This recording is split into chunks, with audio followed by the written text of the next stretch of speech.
Welcome friends. Today we'll prepare chara pona. These are sweetwater fish available in Bengal and Assam area. So first of all we will clean and cut these fishes. Now we'll marinate the fishes with turmeric powder of 2-3 spoon and 2 spoon of salts.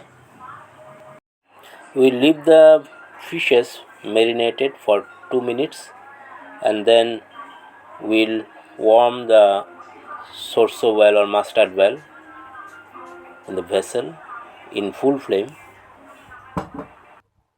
Once it is warm, we put the fishes.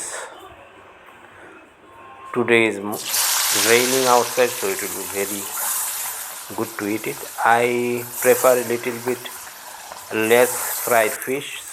If you want a crispy fish fry, you can fry it for longer period and enjoy it with green chili and onion.